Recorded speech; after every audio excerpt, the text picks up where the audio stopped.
স্বাগত ডিবিসি সংবাদে আপনাদের সাথে আছি সুরভি আলম তরুণী। সাবেক প্রধানমন্ত্রী শেখ হাসিনা, সজীব ওয়াজেদ জয়, সাইমা ওয়াজেদ পুতুল এবং শেখ রেহানার পরিবারের নামে থাকা 31টি অ্যাকাউন্টে 394 কোটি টাকা জব্দ করেছে দুদক। প্রেস ব্রিফিংয়ে দুদকের মহাপরিচালক বলেন, জব্দ করা টাকা অবরুদ্ধ অবস্থায় থাকবে। আদালত থেকে সিদ্ধান্ত পাওয়ার পর প্রয়োজনীয় ব্যবস্থা নেবে দুদক।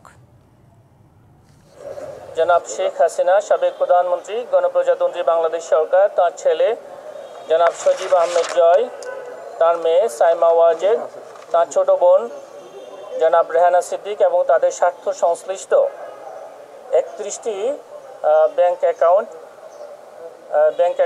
জব্দ করা হয়েছে। উক্ত ব্যাংক অ্যাকাউন্টগুলোতে 396 কোটি টাকারও বেশি 394 কোটি 60,72,805.71 টাকা অবরুদ্ধ করার আদেশ বিজ্ঞ আদালত থেকে পাওয়া গেছে। বাংলাদেশের সংখ্যালঘু নির্যাতন ও ইসলামী খেলাফত প্রতিষ্ঠা নিয়ে মার্কিন গোয়েন্দা প্রধান তুলসী গ্যাবার্ডের বক্তব্য কোনো তথ্য প্রমাণ ছাড়াই, এমনটা জানিয়ে এর প্রতিবাদ জানিয়েছে বাংলাদেশ। আর অর্থ উপদেষ্টা বলছেন, তুলসী গ্যাবার্ডের মন্তব্যে দুই দেশের সম্পর্ক কিংবা অর্থনীতিতে কোনো প্রভাব পড়বে না।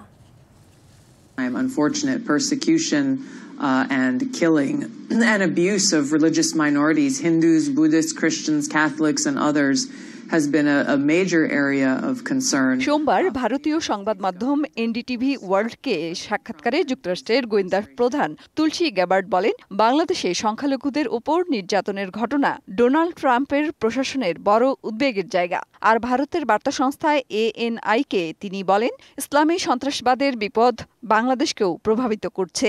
এদিন রাতেই এর প্রতিবাদ জানায় প্রধান উপদেষ্টার কার্যালয়। বিবৃতিতে বলা হয়, তুলসী গ্যাবার্ডের এমন মন্তব্যের পেছনে তথ্য প্রমাণ কিংবা সুনির্দিষ্ট অভিযোগ নেই।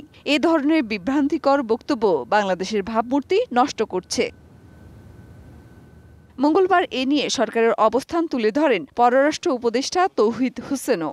এটা একটা সিরিয়াস স্টেটমেন্ট এবং সেটার ব্যাপারে সরকারের একটা রিঅ্যাকশন আছে, একদম পারফেক্ট, এবং এই রিঅ্যাকশন দুটো হতে পারে না, there is only one government. কিন্তু ফরেন অফিসার তো এই বিষয়ে একটা বক্তব্য থাকবে আলাদা করে, সরকার তো একটাই বক্তব্য।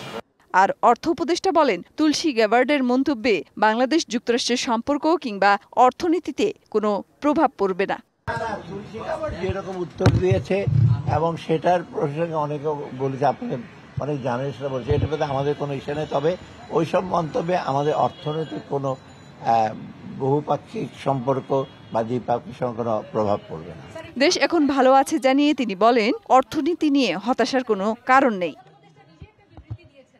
মেহের মনি, ডিবিসি নিউজ, ঢাকা। নতুন রাজনৈতিক দলের নিবন্ধনের জন্য নির্বাচন কমিশনের দেয়া গণবিজ্ঞপ্তি কেন অবৈধ নয় জানতে চেয়ে রুল জারি করেছে হাইকোর্ট। বিচারপতি আকরাম হোসেন চৌধুরী ও বিচারপতি KM রাশেদুজ্জামান রাজার হাইকোর্ট বেঞ্চ এই রুল জারি করে।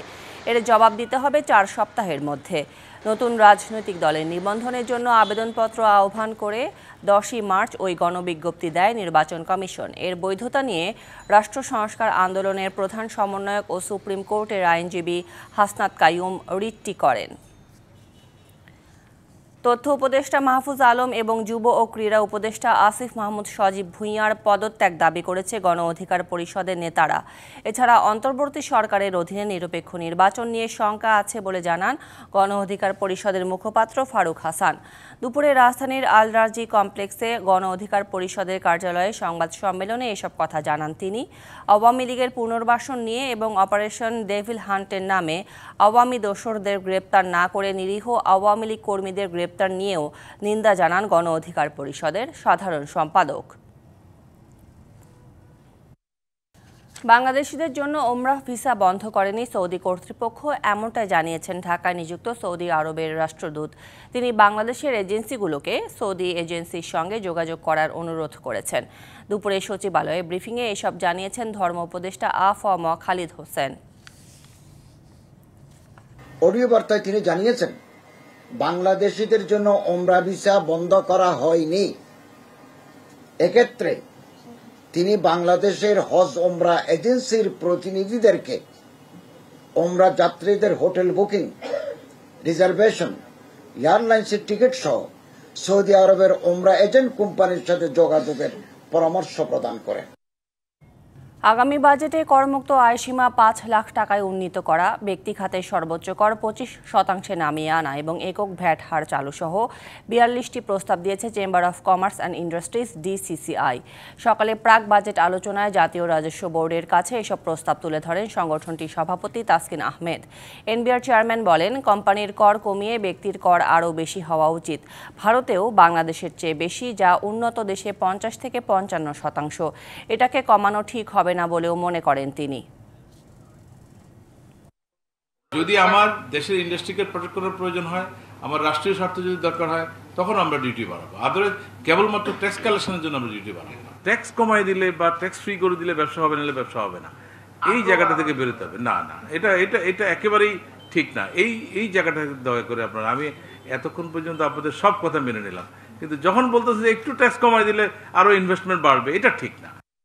সংবাদ এই ছিল এখনকার মতো। ডিবিসি নিউজের সংবাদগুলো পড়তে ভিজিট করুন dbcnews.tv আর ভিজিট করুন ডিবিসি নিউজের ফেসবুক পেজ এবং ইউটিউব চ্যানেল। সঙ্গে থাকুন।